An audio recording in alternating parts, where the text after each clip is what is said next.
ರಾಮದುರ್ಗದಲ್ಲಿ September 12ರಂದು ಅಂತಾರಾಷ್ಟ್ರೀಯ ಲೋಕ ಅದಾಲತ್ ಹಿರಿಯ ದಿವಾಣಿ ನ್ಯಾಯಾಧೀಶರು ಶ್ರೀಮತಿ ಪುಷ್ಪಲತಾ ಕೆ ಹೇಳಿದರು.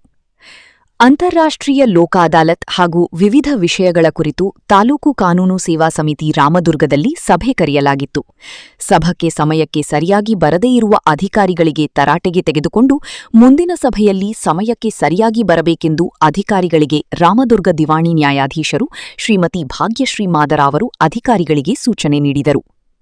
ರಾಮದುರ್ಗ ರಾಜಿಯಾಗಬಹುದಾದಂತಹ ಪ್ರಕರಣಗಳನ್ನು ಇತ್ಯರ್ಥಪಡಿಸಲು ಸೆಪ್ಟೆಂಬರ್ 12, 2026ರಂದು ರಾಮದುರ್ಗ ನ್ಯಾಯಾಲಯದಲ್ಲಿ ಅಂತಾರಾಷ್ಟ್ರೀಯ ಲೋಕ ಅದಾಲತ್ ಆಯೋಜಿಸಲಾಗಿದೆ ಎಂದು ಹಿರಿಯ ದಿವಾಣಿ ನ್ಯಾಯಾಧೀಶರು ರಾಮದುರ್ಗ ಹಾಗೂ ತಾಲೂಕು ಕಾನೂನು ಸೇವಾ ಸಮಿತಿ ರಾಮದುರ್ಗ ಅಧ್ಯಕ್ಷರು ಶ್ರೀಮತಿ ಪುಷ್ಪಲತಾ ಕೆ ಹೇಳಿದರು.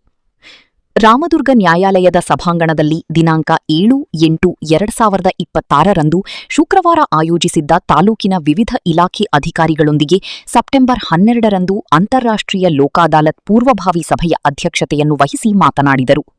ಬಾಕಿ ಇರುವ ಪ್ರಕರಣಗಳು, ಬ್ಯಾಂಕ್ ಸಾಲ ವಸೂಲಾತಿ ಪ್ರಕರಣಗಳು, ಆಸ್ತಿ ವಿವಾದ, ಸಿವಿಲ್ ವ್ಯಾಜ್ಯ, ವಿಭಾಗದ ದಾವೆ, ಹಣ ವಸೂಲಾತಿ ದಾವೆ, ನಿರ್ದಿಷ್ಟ ಪರಿಹಾರ ಕಾಯ್ದೆಯಡಿ ದಾಖಲಿಸಿರುವ ದಾವಗಳನ್ನು ಸೆಪ್ಟೆಂಬರ್ 12ರಂದು ಅಂತಾರಾಷ್ಟ್ರೀಯ ಲೋಕ ಅದಾಲತ್ ಇತ್ಯರ್ಥಪಡಿಸಲು ಅವಕಾಶ ನೀಡಲಾಗುವುದು ಎಂದು ತಿಳಿಸಿದರು. ಅಬಕಾರಿ ಇಲಾಖೆಯಲ್ಲಿ ಎಫ್ಐಆರ್ ದಾಖಲು ಮಾಡಿದ ಮೇಲೆ ಇತ್ಯರ್ಥವಾಗದ ಪ್ರಕರಣಗಳ ಮಾಹಿತಿ ಕೋರ್ಟಿಗೆ ತಿಳಿಸಿರುವುದಿಲ್ಲ ಹಾಗೂ ಅಬಕಾರಿ ಇಲಾಖೆಯಲ್ಲಿ ದಂಡವನ್ನು ಕಟ್ಟಿಸಿಕೊಂಡು ಅಪರಾಧಿಗಳನ್ನು ಬಿಡುವ ಕೆಲಸವಾಗುತ್ತದೆ. ಅಂತವರನ್ನು ಕೋರ್ಟಿಗೆ ಕರೆದುಕೊಂಡು ಬಂದು ಅವರನ್ನು ಸೂಕ್ತ ಕಾನೂನಿ ಅಡಿಯಲ್ಲಿ ಪ್ರಕರಣ ಇತ್ಯರ್ಥಕ್ಕೆ ಅಬಕಾರಿ ಇಲಾಖೆ ಅಧಿಕಾರಿಗಳು ನ್ಯಾಯಾಲಯಕ್ಕೆ ಹಾಜರು ಮಾಡಿ ಎಂದು ರಾಮದುರ್ಗ ದಿವಾಣಿ ನ್ಯಾಯಾಧೀಶರು ಶ್ರೀಮತಿ ಭಾಗ್ಯಶ್ರೀ ಮಾದರಾವರು ಅಬಕಾರಿ ಇಲಾಖೆ ಅಧಿಕಾರಿಗಳಿಗೆ ಸೂಚನೆ ನೀಡಿದರು. ಬ್ಯಾಂಕ್ ಇಲಾಖೆ ಅಧಿಕಾರಿಗಳು ತಮ್ಮ ತಮ್ಮ ಬ್ಯಾಂಕಿನಲ್ಲಿ ಸಾಲ ಪಡೆದ ಗ್ರಾಹಕರು ಮರುಪಾವತಿ ಮಾಡದೆ ಉಳಿದುಕೊಂಡ ಸಾಲವನ್ನು ಮರುಪಾವತಿಗೆ ರಿಯಾಯಿತಿ ದರದಲ್ಲಿ ಹಾಗೂ ಬಡ್ಡಿ ಕಡಿತದಂತಹ ಯೋಜನೆ ರೂಪಿಸಿ ಸಾಲ ಮರುಪಾವತಿ ಮಾಡಲು ಅಂತಾರಾಷ್ಟ್ರೀಯ ಲೋಕ ಅದಾಲತ್ನಲ್ಲಿ ಸಾಲಗಾರರಿಗೆ ಅವಕಾಶ ನೀಡಿದೆ. ಎಲ್ಲಾ ಕೇಸ್ಗಳನ್ನು ಬಗೆಹರಿಸಿಕೊಳ್ಳದಂತೆ ಬ್ಯಾಂಕ್ ಅಧಿಕಾರಿಗಳಿಗೆ ನ್ಯಾಯಾಧೀಶರು ತಿಳಿಸಿದರು.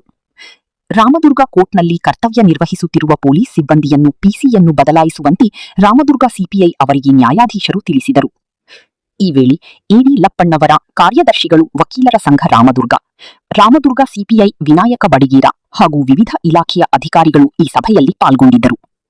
ಹೆಚ್ಚಿನ ಮಾಹಿತಿಗಾಗಿ ತಾಲೂಕು ಕಾನೂನು ಸೇವಾ ಸಮಿತಿ ಸಿಬ್ಬಂದಿ ಲೋಹಿತ ಪಾಟೀಲರವರನ್ನು ಸಂಪರ್ಕಿಸಿ 805064444574.